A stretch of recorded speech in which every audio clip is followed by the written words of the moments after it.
जी बिस्मिल्लाहिर्रहमानिर्रहीम। Let's continue our discussion. तो यहाँ पे अब हम बात कर रहे थे जो हमारा जो फोर्थ मैकेनिज्म है, inhibition of nucleic acid synthesis.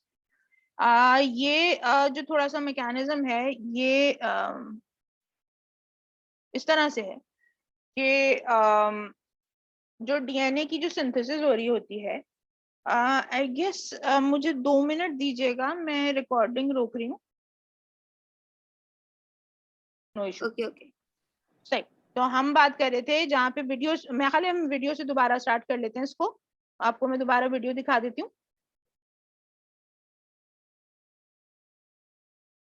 देखिए भाई, पहली बात तो जैसे मैंने कहा कि डीएनए जो है वो डबल हेलिकल स्ट्रक्चर होता है, और इसको ब्रेकआउट करने के लिए जो है आपके पास एक एंजाइम होता है जो इसको ब्रेक करता है, बॉन्ड्स को ब्रेक करता है। ये देख सकते हैं आप आराम से कि यहाँ पे ये बॉन्ड्स बने हुए हैं ATGC के, और इनको ये सेंटर से गुजरता जाता है तो बॉन्ड्स को ब्रेक करता चला जाता है।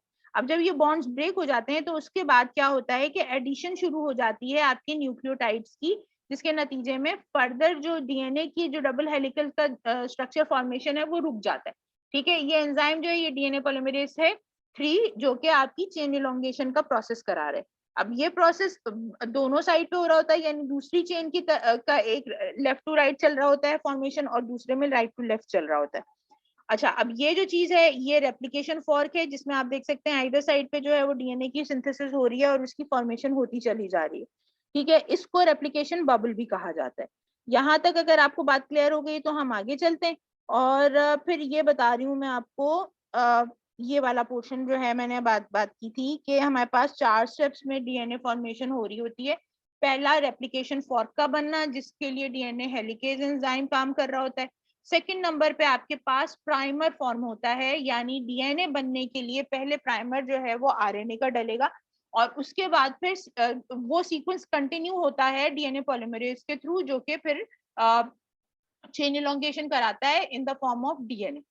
तो आपके पास डीएनए प्राइमेज जो है वो प्राइमर बनाता है, इसको हम RNA DNA dependent RNA polymerase भी कहते हैं। थर्ड फॉर्मेशन, थर्ड जो पॉइंट है वो ये कि डीएनए पॉलीमरेज एंजाइम जो है वो फिर डीएनए फॉर्मेशन कराता है, सीक्वेंस कराता है। बहुत सारे सब टाइप्स हैं पॉलीमरेज के, उनमें 2 जो इंपॉर्टेंट सब टाइप्स हैं वो हैं 1 और 3। 3 का काम क्या है बेसिकली कि जो भी आपकी जो डीएनए की जो चेन है उसको इलोंगेट कराता जाएगा। जब चेन एलोंगेशन हो चुकेगी तो उसके बाद जो प्राइमर जहां पे लगे हुए थे वो प्राइमर रिमूव करने भी जरूरी है, क्योंकि वो तो आरएनए का पोर्शन है। तो ऑब्वियसली वो डीएनए कंटिन्यूएशन में नहीं आएगा और इन्फॉर्मेशन जो है वो किंक्ड रह जाएगी। तो उस चीज के लिए आपका डीएनए पॉलीमरेज 1 होता है, जो क्या करता है कि आपके क्या कहना चाहिए, आपका जो आरएनए प्राइमर ऑलरेडी बना हुआ है उसको रिप्लेस कर देता है बाय द डीएनए। कंप्लीशन के लिए, फाइनल कंप्लीशन के लिए जो है आपके पास सीक्वेंस होते हैं, कंटिन्यूस सीक्वेंस होते हैं न्यूक्लियोटाइड के, जो कि क्लोजिंग सीक्वेंस कहलाते हैं, उसको टीलोमर कहते हैं। तो उस टीलोमर के ऊपर आकर जब चेन इलोंगेशन टीलोमर तक आ जाती है तो वहां से पॉलीमरेज को हटाकर वहां पर टीलोमरेज एंजाइम लग जाता है, और वो इस तरह से एंडिंग सीक्वेंस करवा के और डीएनए की चेन इलोंगेशन को रोक देता है। इस पूरे प्रोसेस के लिए जो एंजाइम्स हेल्प आउट कर रहे हैं उनमें हेलिकेज एंजाइम है जो कि अनवाइंड और सेपरेट करता है डबल बॉन्ड को, प्राइमेज है जो कि प्राइमर लगाता है, पॉलीमरेज है जो कि न्यू डीएनए स्ट्रैंड डालता है, टोपोआइसोमरेज या डीएनए गायरेज है जो कि ब्रेकेज ऑफ डीएनए स्ट्रैंड को रोकता है। ये बहुत इंपॉर्टेंट चीज है। बेसिकली अभी आपने देखा, मैं आपको दोबारा से एक स्क्रीन पे थोड़ा सा ड्रॉ करके बता देती हूँ, ये बहुत इंपॉर्टेंट चीज है। And this is basically the major target of the drug, यानी हम जिसकी डीएनए गायरेज की बात कर रहे हैं उसकी मैं बात कर रही हूँ कि ये बेसिक हमारा टारगेट होता है ड्रग का। तो इसका जो मैकेनिज्म हमें समझ में आना बहुत जरूरी है। देखो इसमें क्या है कि से फॉर एग्जाम्पल ये आपके पास एक अदद डीएनए का स्ट्रैंड है एंड कंसिडर इट वाउंडेड, आपस में एक दूसरे के साथ वाउंड हुआ है। अब यहाँ पे मैं एक पोर्शन बना रही हूँ जो कि से फॉर एग्जाम्पल ये जगह पर और ये जगह पे, 2 जगह पर हेलिकेज ने अपना काम शुरू किया। अब जब हेलिकेज अपना काम करेगा तो उसके नतीजे में क्या होगा, रेप्लिकेशन फॉर्क बनेगा।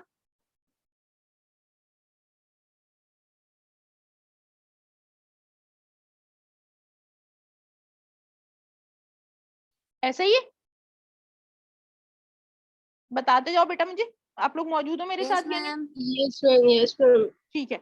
अच्छा, अब होता क्या है कि ये फॉर एग्जांपल रेप्लिकेशन फॉर्क है, ये इस साइड पे भी एक्सटेंड कर रहा है और ये इस साइड पे भी एक्सटेंड कर रहा है, यहाँ पे भी एक्सटेंड हो रहा है, यहाँ पे भी एक्सटेंड हो रहा है। अब ये बात ध्यान में रखिएगा कि दो this DNA strand is coiled, ठीक है। अच्छा, आपने नोट किया होगा कि अगर किसी भी कॉइल चीज को खोलना शुरू करते हैं तो क्या होता है उसमें, कॉइल जो है मैम वो जो उसकी कॉन्सेंट्रेट होते चले आगे पीछे की हैं। कॉइलिंग होती है वो थोड़ी बढ़ जाती है, मतलब हाँ आप अगर बीच में उस चीज को खोल रहे हो तो। हाँ, तो अगर बीच में से कुछ खोल रहे हैं तो जो इधर साइड पे जो कॉइल है उसमें टाइटनेस आ जाती है। अच्छा, अब अगर वो कॉइल अगर आपने खोलना है और वो टाइटनेस बढ़ती जा रही है तो नेट रिजल्ट ये होता है कि कोई डोरी या रस्सी जो भी है वो फट जाती है, ठीक है जी। तो उस चीज को प्रिवेंट करने के लिए अल्लाह ताला ने मैकेनिज्म क्या दिया है, क्योंकि ये हर ह्यूमन बीइंग का है और अल्लाह ताला ने हर ह्यूमन बीइंग को बनाया है, तो ऑब्वियसली वो हर किसी की बेटरमेंट का उस में ख्याल है। तो ये इसके लिए क्या रखा है, उसके लिए ये टोकोआइसोमरेज या डीएनए गायरेज एंजाइम रखा है। ये क्या करता है कि डीएनए स्ट्रैंड की इंटेंगलिंग और जो सुपर कॉइलिंग है उसको प्रिवेंट करता है। अब वो किस तरह से प्रिवेंट करता है ये देखिए,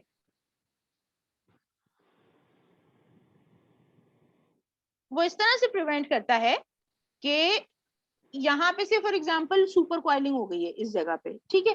ये क्या करेगा कि आपका जो तो डीएनए गायरेज एंजाइम है वो इस जगह पे एक ब्रेक लगाता है, ब्रेक लगाता है यानी डीएनए के स्ट्रैंड को तोड़ देता है। तोड़ने के नतीजे में क्या होगा, कॉइलिंग खत्म हो जाएगी, ऐसा ही है। जो सुपर कॉइल हुआ हुआ है अगर वो एक साइड से डोरी को काट देते हैं तो क्या होगा, कॉइल खुल जाएगा, ठीक है। तो डीएनए लेकिन अगर मैम इन्होंने इसमें लिखा हुआ है कि मतलब prevents the breakage of DNA strands by entangling and super coiling, तो इसका ये मतलब नहीं हुआ कि मतलब ये डीएनए के टूटने को रोकते हैं कि जब इंटैंगलिंग या फिर सुपर कॉइलिंग हो रही हो तो उसकी वजह से ब्रेकेज ना हो डीएनए का। बेटा मैंने अभी ये बात कंप्लीट नहीं की, मैं वही समझाना चाह रही थी, 2 सेकंड दे दो आप मुझे, फिर अगर नहीं ओके समझ ओके आता तो ओके, आप क्वेश्चन पूछना। मैं ये कह नहीं रही नहीं कोई हूँ, इशू नहीं। तो देखो मैं ये कह रही हूँ कि एक चीज है तोड़ देना और एक चीज है आपने उसके तमाम लवाजमात को सामने रखते हुए उनको हल्का सा कट लगाया या टक दिया, कॉइलिंग खुल गई और आपने उसको दोबारा से जोड़ दिया, आपके पास एक मैकेनिज्म मौजूद है। तो क्या चीज बेनिफिशियल होगी, टूट जाना खुद से या आपका काट के इंटेंगल खत्म करके दोबारा से उसको जोड़ देना? अब आप टूट बताओ, जाना। टूट जाना खतरनाक है? नहीं नहीं, कट लगाना खतरनाक है, खुद से कट लगाना। नहीं मैम, कट लगाना आई गेस ज्यादा बेटर होगा, टूट जाना खतरनाक है क्योंकि आप प्रॉपर मतलब वो पूरा नहीं टूट रहा, उसकी इंटेंगलिंग खत्म करने के लिए आप कट लगा रहे हो। सही बात, बिल्कुल सही, सही कॉन्सेप्ट आपने पकड़ा है। देखो खुद से टूटेगा ना तो फिर जुड़ने के चांसेस नहीं है, समझ आ रही बात, खुद से टूटा तो जुड़ने के चांसेस नहीं है। आपने नोटिस किया होगा बहुत सारी जगहों पे जब घर बन रहा होता है, दीवार खड़ी की हुई है, तो क्या होता है कि आपने नोट किया होगा बहुत सारी जगहों पे सुराख बना दिए जाते हैं, खुद से बनाए जाते हैं, वहां पे लकड़ियां वकड़ियां फंसानी होती हैं, वो सुराख बनाए जाते हैं और चूंकि पर्पसफुली बनाए गए हैं उसमें से बीच में से एक आधी ब्रिक निकाल ली जाती है। जब काम खत्म हो जाता है तो वहां पे बाकायदा प्रॉपर सीमेंटिंग करके वहां पे उस सुराख को भर दिया जाता है, ठीक है जी। ऊपर से जब उसको पेंट किया जाता है तो पता भी नहीं चलता कि इस जगह पे सुराख बनाया गया था। लेकिन से फॉर एग्जाम्पल किसी वजह से आपने वीक दीवार रखी है और वो किसी भी वजह से उसमें दरार पड़ने के बाद उसमें से 3-4 ब्रिक्स खुद से निकल गई, ठीक है, दरार भी पड़ गई, क्या करना पड़ेगा फिर, दीवार पूरी गिरा के दोबारा बनानी पड़ेगी। समझ में आ रही बात, क्योंकि ये जो बीच में जो ब्रेक आ गया है ये अब किसी भी तरह से हील नहीं हो सकता। आपके क्रैक्स हैं उनके ऊपर आप जितनी मर्जी प्लास्टर कर लें, जितना मर्जी पेंट थोप लें, वो किसी ना किसी टाइम पे दोबारा से उसी जगह से वो क्रैक दोबारा से खुल जाएगा, ऐसा है। Yes ma'am. ठीक है, तो क्या चीज बेनिफिशियल हुई, खुद से टक लगा खुद दिया, से कर लेना। खुद से टक लगा दिया और उसके बाद उसको खुद से जोड़ दिया, ऐसा ही है। Yes ma'am. Yes ma'am. So basically this is what is happening over here. ठीक है, और उसमें फिर क्या होता है कि आपका जो डीएनए है वो किसी भी किस्म की डैमेज से बच जाता है, क्योंकि आपने खुद उसको काटा और खुद उसको दोबारा से जोड़ दिया। समझ में आ गई बात? तो ये बहुत ही इंपॉर्टेंट आपके पास एक टारगेट, अगर आपको जैसे फॉर एग्जांपल ये एक तरह से समझ लें कि ये किसी भी माइक्रो ऑर्गेनिज्म की वीकनेस है ये प्रोसेस, ठीक है। अब अगर फॉर एग्जांपल मैंने इस माइक्रो ऑर्गेनिज्म के पास ये कैपेबिलिटी है कि वो टक लगाएगा, टक लगाने के बाद उसको जोड़ देगा, नेट रिजल्ट ये निकलेगा कि उसका डीएनए साबित रहेगा और वो अपनी रेप्लिकेशन कंप्लीट कर सकेगा। अगर फॉर एग्जांपल कोई ऐसा एंजाइम है जो इस ब्रेकेज के प्रोसेस को, ये जो टक लगाने के प्रोसेस है, उसको रोक दे, तो क्या होगा सुपर कॉइलिंग के नतीजे में? मैम वो खुद से ब्रेक हो जाएगा, मतलब जो हमारा डीएनए है वो खुद से ब्रेक हो जाएगा। अगर हम टक नहीं लगाएंगे तो ज्यादा कॉइलिंग की वजह से हमारा डीएनए खुद से ब्रेक हो जाएगा। जब डीएनए ब्रेक होगा तो वो दोबारा जुड़ सकेगा? No ma'am. जब वो जुड़ नहीं सकेगा तो ऑर्गेनिज्म सरवाइव कर सकेगा? नो। अब बात समझ आ गई? Yes ma'am, thank you. Yes ma'am. All right जी। उसके बाद फिर वही जैसे है जो एक और बहुत इंपॉर्टेंट चीज है कि forms unified DNA strands after the removal of the Okazaki fragment. अच्छा, ओकाजाकी फ्रैगमेंट बेसिकली क्या है कि जब हम देख रहे होते हैं कि एक जगह पे स्ट्रेट चेन बन रही है और दूसरी जगह पे बिट बाय बिट, क्योंकि उल्टी डायरेक्शन में डीएनए बन रहा होता है, तो छोटे छोटे फ्रैगमेंट्स बन रहे होते हैं और वो फ्रैगमेंट्स आपस में बाद में जोड़ मिला दिए जाते हैं। तो वो जो, चूंकि एक जापानीज साइंटिस्ट था ओकाजाकी, उसने ये चीज आइडेंटिफाई की थी कि डीएनए दोनों साइड पे बगैर रुके नहीं बनता, दोनों साइड पे फ्रैगमेंट वाइज बनता है। इसको मैं आपको 1 मिनट है, इसकी मेरे पास वीडियो भी है, मैं आपको ओकाजाकी फ्रैगमेंट्स की अगर मुझे मिल जाए, 2 मिनट दीजिएगा मुझको।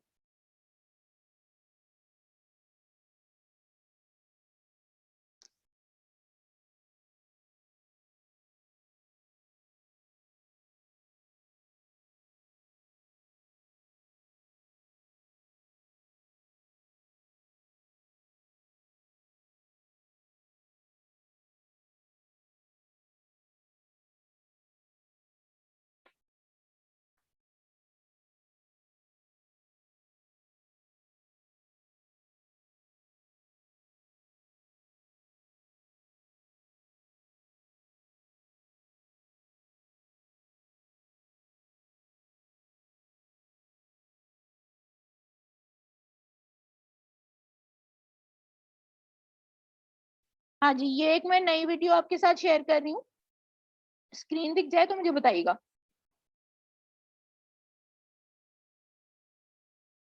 हाँ जी, स्क्रीन दिख रहा है?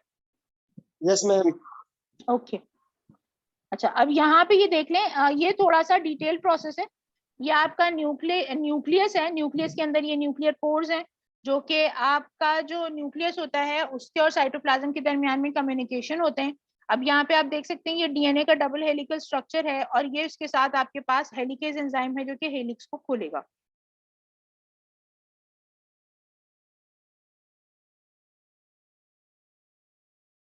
ये देखें भाई, ये जो है डबल हेलिक्स खुलना शुरू हो गया, इसके नतीजे में रेप्लिकेशन फॉर्क बन गया।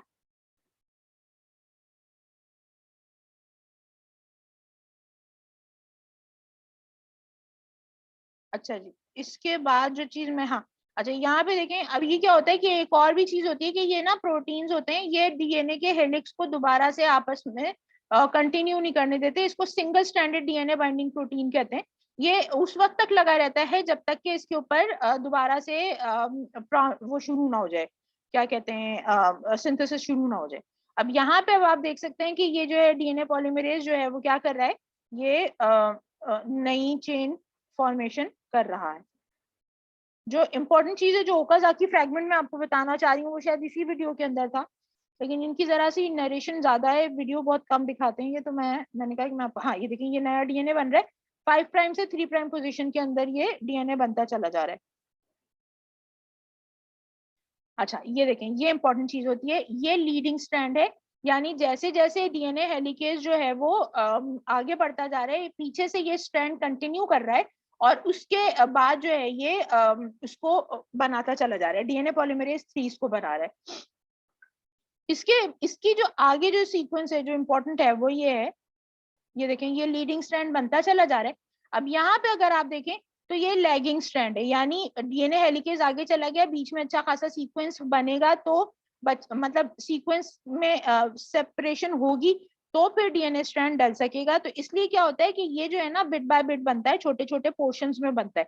जैसे जैसे हेलिकेज आगे जाता जाता है पीछे से जो है ये स्ट्रैंड जो है वो इनकॉर्पोरेट होता चला जाता है और बनता चला जाता है। तो इसमें क्या है कि बार बार छोटे छोटे पीसेस बनते हैं और ये लेगिंग स्ट्रैंड के अंदर ये इस तरह से हो रहा होता है।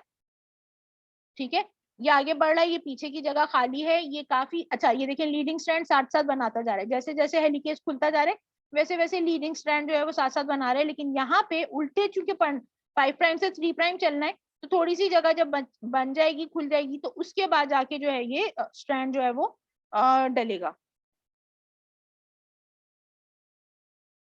ठीक है जी, अब यहाँ पे इतनी सारी जगह बन गई तो नया स्ट्रैंड बन गया, ये वाला पोर्शन दोबारा देखने वाला है। ये देखें अब यहाँ से ये न्यू डीएनए बन गया। अब क्या हो रहा है, ये बार बार बीच में जो है वो आरएनए का प्राइमर आता जा रहा है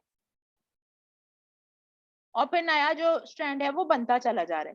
तो अब क्या हो रहा है कि चूंकि इसमें मल्टीपल आरएनए प्राइमर्स आ रहे हैं और ये रुक रुक के स्ट्रैंड बन रहा है, तो इस वजह से ये कहलाता है लैगिंग स्ट्रैंड। और ये जो फ्रेगमेंट्स में जो बन रहा है, ये फ्रेगमेंट्स क्या कहलाते हैं, ओकाजाकी फ्रेगमेंट्स कहलाते हैं।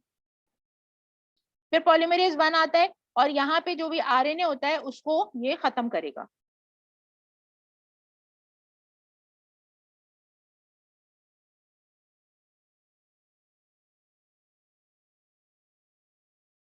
मैंने बताया था आरएनए पॉलीमरेज 1 जो है वो आपकी जो आरएनए का जो प्राइमर था उसको खत्म कर देता है और इनके दरमियान में जो ब्रेक था उसको, जो यहाँ पे जो कि हर नई स्ट्रैंड बनने के दरमियान में ब्रेक आ जाता है, इसलिए ब्रेक को ये भर देता है फिर ये एंजाइम आके।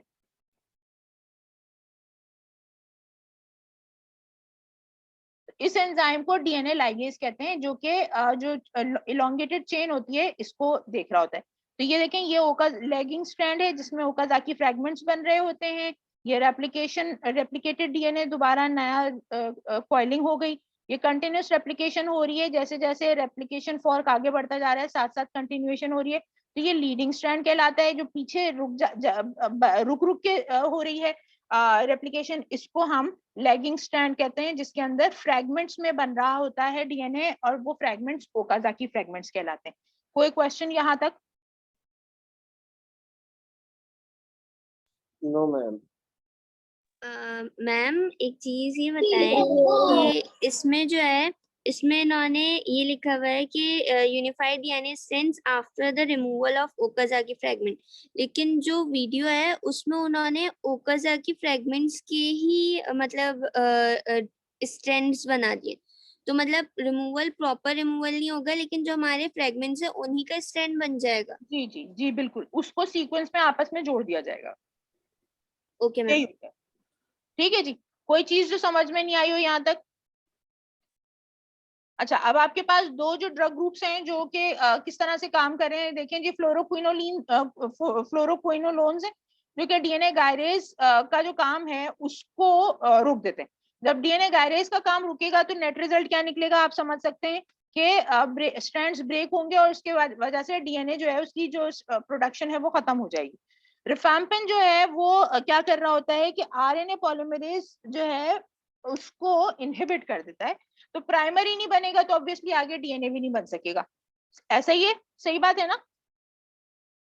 ठीक है, उसके अलावा फिर तीसरा जो तरीकाकार है जो मतलब उसमें ये है कि मैसेंजर आरएनए यानी जो ट्रांसक्रिप्शन का जो प्रोसेस है उसी को रोक देते हैं। तो ना मैसेंजर आरएनए बनता है ना आगे प्रोटीन सिंथेसिस होती है। यहाँ तक कोई चीज जो समझ में नहीं आई हो पूछ ले। नो मैम, आ गया है समझ, आगे कंटिन्यू कर लेते हैं।